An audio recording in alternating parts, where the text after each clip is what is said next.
Why does reality seem to always return to the same place, even after so much effort? We change habits, read books, try to motivate ourselves, create new goals. For a while, it feels like something is shifting, but soon, the old emotional routine returns. The same situations repeat, the same outcomes as if something is pulling us back to the same point. This isn't bad luck or coincidence. There's a mechanism silently operating behind our experience, something that isn't visible, but that defines much of what we call reality. That mechanism is the subconscious. And what few realize is that the subconscious doesn't just store thoughts and memories. It interacts with reality itself. It emits signals, vibrations, and connects to what physics calls the quantum field. But there's a deeper layer to this phenomenon. Science has discovered that two particles, even when separated by great distances, can remain connected, behaving as if they were one. A change in one instantly affects the other. This phenomenon is called quantum entanglement. But does this only happen with microscopic particles? What if the same logic is at work inside you, between your mind and the realities you experience?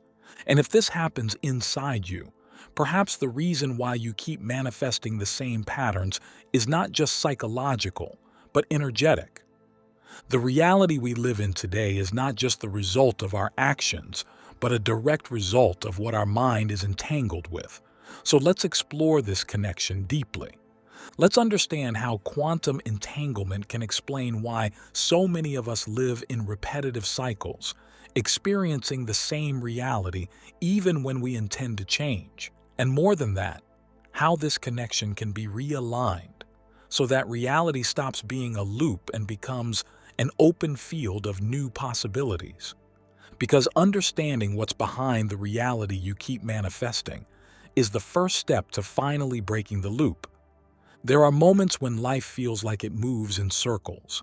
The outer appearance may change, new people, situations, maybe even new places. But deep down, the feeling is the same. As if the scenery is different but the story is identical. Have you ever felt like you were reliving the same day, even when everything around you seemed different? That impression isn't just emotional. It has a concrete basis in how the human mind works. Most of the decisions we make, the emotions we feel, and the way we interpret reality don't come from our conscious mind. They're processed by a part of the mind that acts without our direct permission, the subconscious.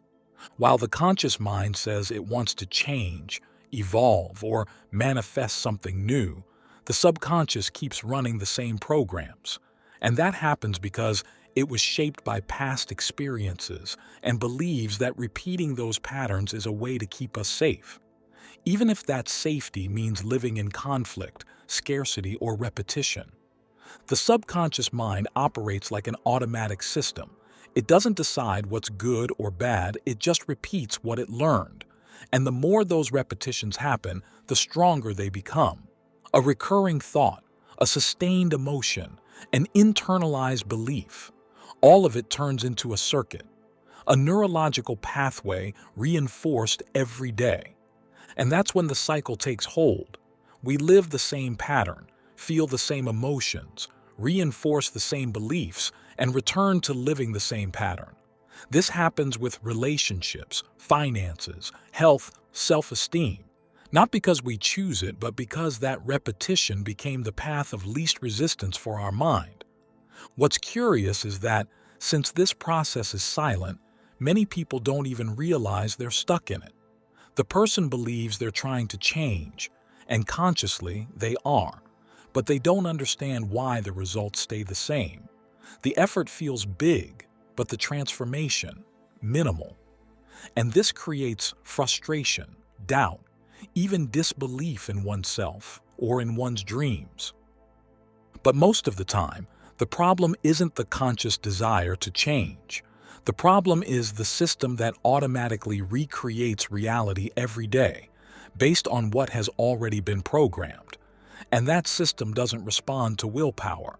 It responds to something much more subtle, yet infinitely more powerful. This is where we reach a fundamental point for understanding why reality doesn't change, even when there's an intention for internal change. If the reality around you always seems to organize itself in the same way, the explanation isn't just in your thoughts, but in the energy those thoughts carry. And more importantly, in the frequency your subconscious emits continuously, even without your conscious awareness. The subconscious mind isn't just a storage place for old memories. It's a living system of energetic patterns that operates in the background, directly influencing how you feel, react, perceive, and interact with the world. But more than that, it works like a constant signal emitter, like an antenna transmitting a specific vibration into the field around you. And that emission isn't metaphorical. Our brain generates electromagnetic waves, and our body emotionally responds to each memory, thought, and stored belief. Together, these signals create a dominant frequency, a vibrational tone that is interpreted, according to quantum physics, as information that interacts with the quantum field. You might be saying to yourself, "I want something new." But if your subconscious is tuned into scarcity, fear, guilt, or limitation, what's being sent to the field is exactly that. The dominant vibration overrides the superficial intention, because the quantum field doesn't respond to what you say. It responds to what you are, energetically, emotionally, internally. That's why so many people feel like they're trying hard but not moving forward.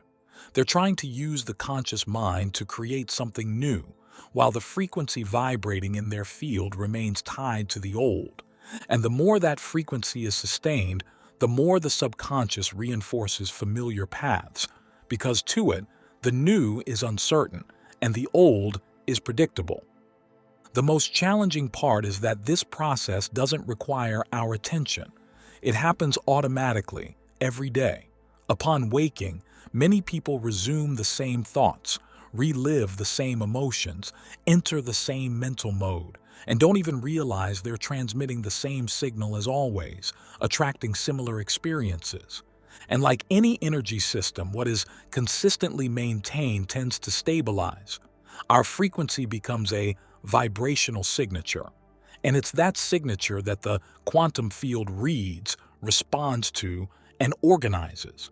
But to understand how this frequency influences reality on an even deeper level, we need to observe a principle that quantum mechanics often discusses: quantum entanglement. When we talk about quantum entanglement, many people think of a concept that is completely distant from everyday life. But the truth is that this phenomenon, although it has been identified in the microscopic world of particles, reveals something much deeper about the very structure of reality, including that which each of us lives every day. In quantum physics, entanglement is the name given to a peculiar behavior.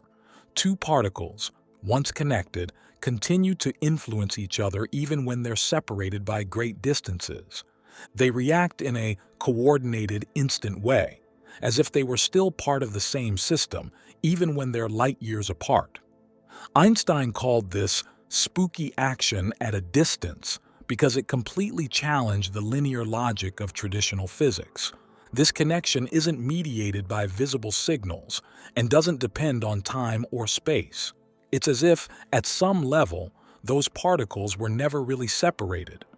The matter that makes up everything in the universe, including you, is subject to this kind of connection, and it doesn't stop at the subatomic world. The same principle can be seen in more complex systems like the human mind and its subconscious patterns. The subconscious mind creates energetic links with patterns of reality that vibrate at the same frequency as the internal content. When a certain emotional and mental configuration is sustained long enough, it connects with specific possibilities within the quantum field. This energetic connection works like entanglement. The reality that keeps repeating isn't just being created by you. It's also being maintained by an active connection with what is already rooted inside you. And until that link is transformed, the field will keep mirroring the same structure, even if your conscious desire says otherwise. In this scenario, the manifestation of reality is no longer an act of creation, but an energetic response. Because the quantum field isn't waiting for you to want something new. It's simply responding to the signal you're already emitting, to the link already in place. And since quantum entanglement isn't undone by distance or superficial effort, what's active in you will keep operating until there's a real shift in the source of the emission, your inner state. That's why isolated positive thoughts, affirmations, or repeated desires rarely generate consistent transformation. Because what shapes experience isn't what we say out loud, but what we vibrate from within. This is the root of so many repetitive cycles. As long as the energetic connection to the old pattern remains intact and active, the entanglement will stay active. And if that connection isn't broken or redirected, the field will continue shaping reality according to it. But what exactly is entangled? What is the content that maintains this link between us and the reality that keeps repeating? The answer lies in something most people rarely observe deeply: the emotional and energetic content of the subconscious. What keeps the reality loop active is not just a pattern of behavior, but an active energetic connection between our internal state and the surrounding field. And this connection is maintained precisely by the emotional and vibrational configuration that inhabits our subconscious. So we're not just living a reality, we're connected to it on a deep level. The way we feel regularly, the emotions we no longer notice because they've become normal, the thoughts that arise automatically when we wake up, all of it composes the dominant frequency our subconscious emits. That frequency is what forms the bond with your current reality. And it's not just reactive, but participatory. The subconscious, by repeating the same internal state day after day, stays entangled with the same line of reality, one that maintains the same types of results, the same limitations, and the same emotional patterns as always. The conscious mind might try to change. It sets goals, feels inspired, imagines new possibilities. But behind all that, the unconscious system keeps feeding the same core energy. And that core is what communicates with the quantum field. What hasn't been transformed internally continues to be repeated externally, not as punishment, but through compatibility. It's the energetic compatibility that keeps the bond alive. Even when the intention is positive, if it's built on an internal structure of scarcity, lack, or insecurity, what will manifest will inevitably be an extension of that. The field doesn't distinguish between intention and frequency. It responds to vibrational coherence, and coherence is determined by the deepest part of your mind, the subconscious. That's why, for real change to happen, it's not enough to shift the goal, the affirmation, or the desire. You have to change the frequency field from which your reality is arising. And that's only possible when you understand the depth of the subconscious's influence and the role attention and observation play in shaping reality. The idea that reality responds to your inner state is supported not only by spirituality, but also by one of the best-known experiments in quantum physics, the double-slit experiment. In this experiment, particles like electrons were shot toward a barrier with two slits. When no measurement was taken, the electrons behaved like waves, passing through both slits simultaneously and forming an interference pattern, as if they existed in multiple possibilities.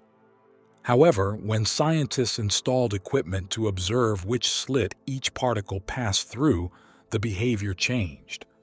The particles stopped acting like waves and behaved like solid matter, passing through only one slit. The simple act of observation was enough to collapse the field of possibilities into a single result. So the consciousness of the observer alters the result of the experiment. In other words, reality at the quantum level is not something fixed. It adjusts in response to the act of observing. Bringing this into human experience, the principle remains the same. When you become conscious of something, a pattern, an emotional state, or a belief, that act of observation alters the way it behaves in you. Mindfulness in itself is a transformative factor because it breaks down automatic repetition and opens up space for new possibilities to be accessed. But there's an even subtler detail. What we observe with greater consistency, what we sustain emotionally and energetically, tends to solidify in our lives. The quantum field responds not only to the presence of consciousness, but to the coherence between what is felt, thought, and maintained with focus. When you observe life with emotions that reinforce scarcity, fear, or conflict, you're collapsing possibilities that match that state. Even if you want something better, your consciousness keeps validating what already exists. On the other hand, when observation is accompanied by new inner states, such as trust, gratitude, and clarity, the field begins to reorganize from those states. This brings us to a crucial point. Manifestation doesn't depend only on intention, but on the coherence between what you observe, feel, and emit. And this is where many get lost, believing that the desire for change is enough, when in truth, reality responds to the real frequency, not the declared intention. So, what you observe with emotional involvement, what you sustain with attention and repeat internally, starts to gain more density in the field. It's not isolated intention that influences reality, but the vibrational consistency of what you're holding within while you observe. This becomes clear when we understand the difference between wanting something and being in coherence with what you want. The conscious mind may clearly affirm, I want to prosper. I want to change my life. I want to live a new cycle. But if the subconscious structure is still linked to the opposite of that, the frequency emitted will continue to be the same as before. And the quantum field will respond to that, not to the desire, but to the dominant vibration that remains active. What makes manifestation ineffective for many people is exactly this dissonance between intention and frequency. They want a new reality but still feel emotionally tied to the old. They keep feeding memories, resentments, and emotional patterns that sustain what they're trying to move beyond. And in this scenario, the field doesn't shift, because it doesn't react to the intellectual content of the thought. It reacts to the energy the thought carries. It's like trying to change the direction of a wave without changing the vibration that created it. The movement of reality follows the energetic root that generated it, and if the root stays the same, the flow continues along the same path. Many frustrations with manifestation arise for exactly this reason. A person claims they're ready for the new, but emotionally still lives in the old. And since the subconscious maintains the primary emission, it remains entangled with the reality it already knows, the one reinforced repeatedly over time. Without coherent frequency, intention loses power. Without compatible energy, it doesn't hold. And without an emotional base that supports the desire, it has no structure to manifest. That's why, instead of focusing only on what you want to achieve, it's necessary to observe what's still sustaining your current reality. Because transformation doesn't begin in the projection of the future, it begins in the internal reconfiguration of the present.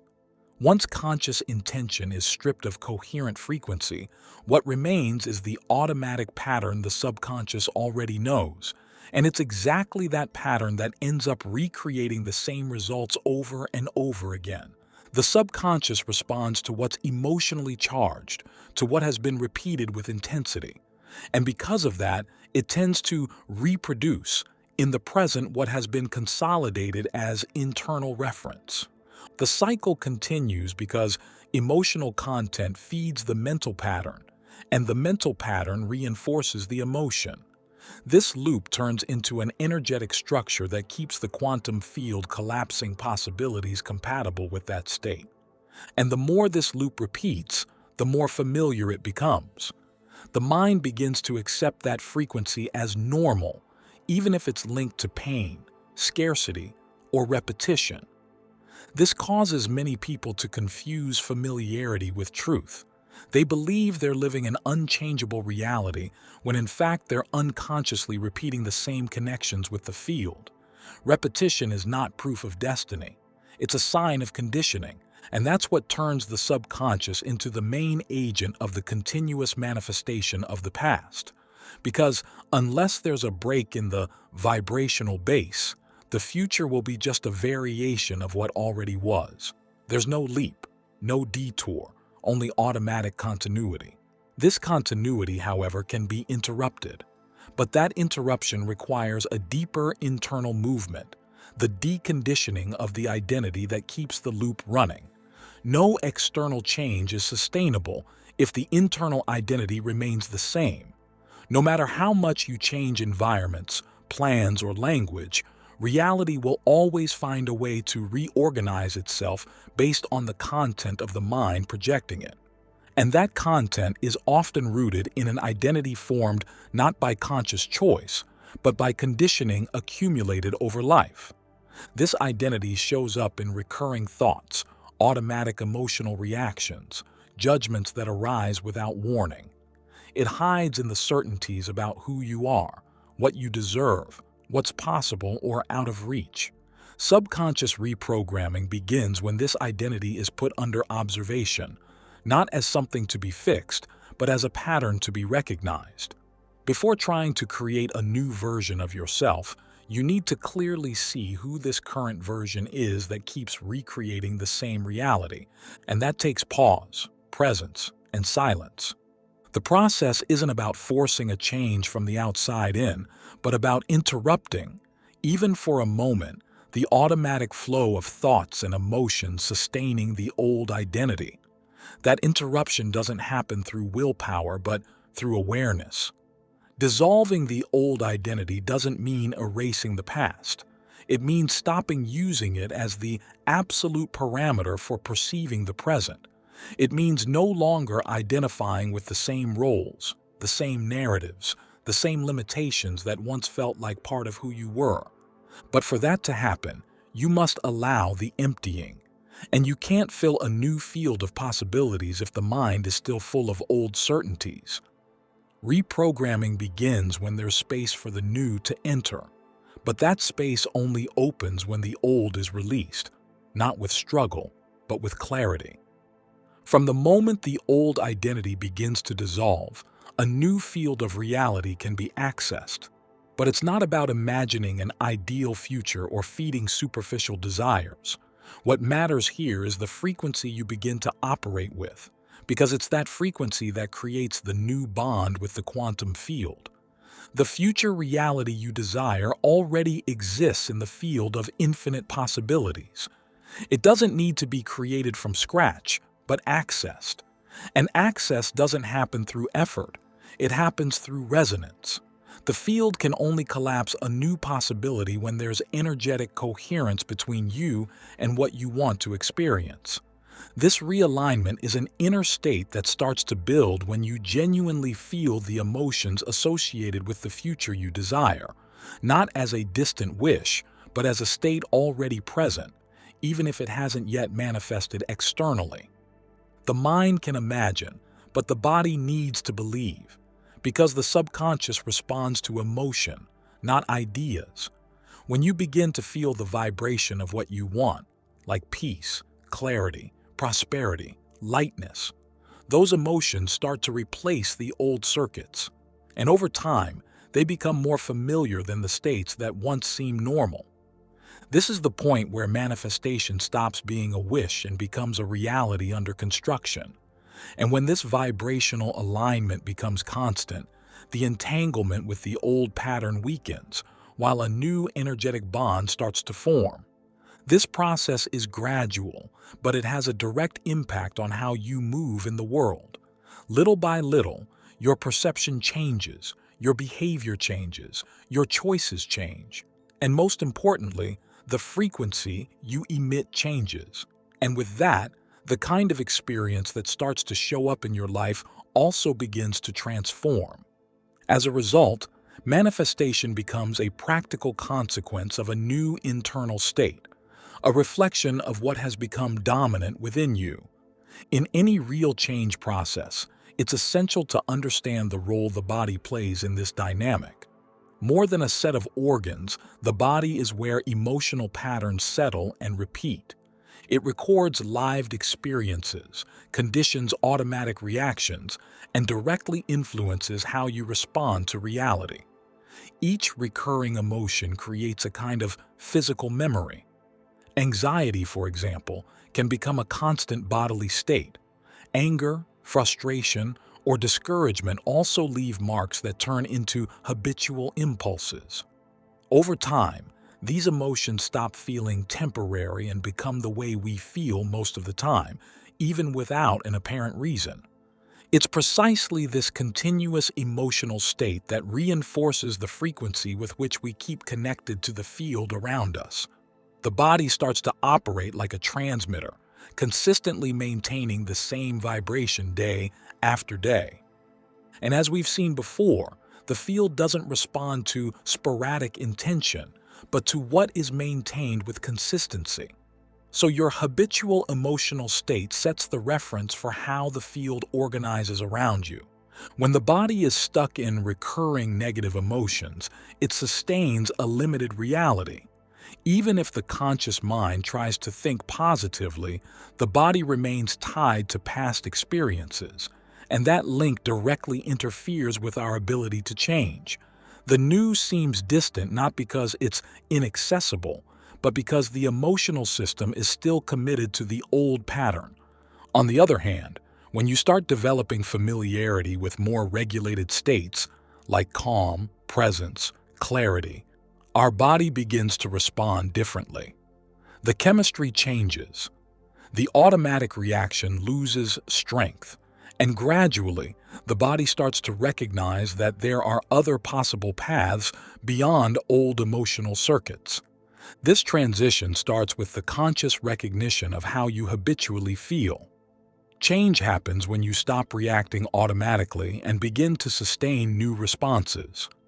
As the body adapts to these new states, it begins to send new information to the field, and that changes how reality begins to manifest. Consciously connecting to a new reality means, above all, consistently choosing the kind of presence you want to embody in the world. This involves more lucidly to recognize the automatic thoughts that reinforce the old pattern and learning not to react based on them.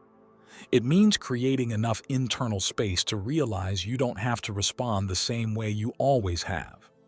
As this new way of being stabilizes, external reality also starts to reorganize. Decisions change. Daily choices begin to reflect a different kind of awareness. And over time, what once seemed distant stops being just an imagined possibility and becomes a reflection of what is already operating within you. This process requires consistency, but not forced effort.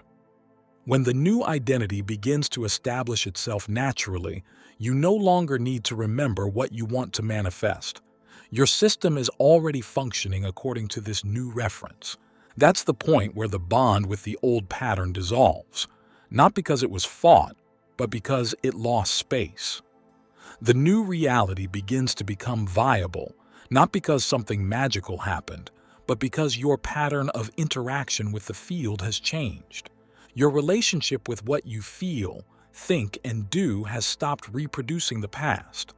And when that happens in a sustained way, the field responds differently, more precisely, more coherently, more compatible with who you're truly becoming. In the end, manifestation is not an effort to create something that doesn't yet exist. It's a process of reconnecting with what's already available, but that can only become real when you become compatible with it.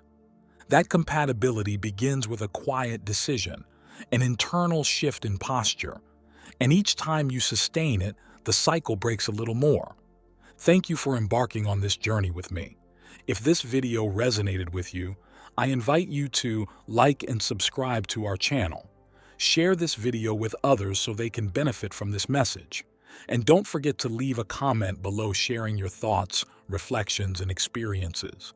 Thanks again for watching and for joining me. Take care and see you soon.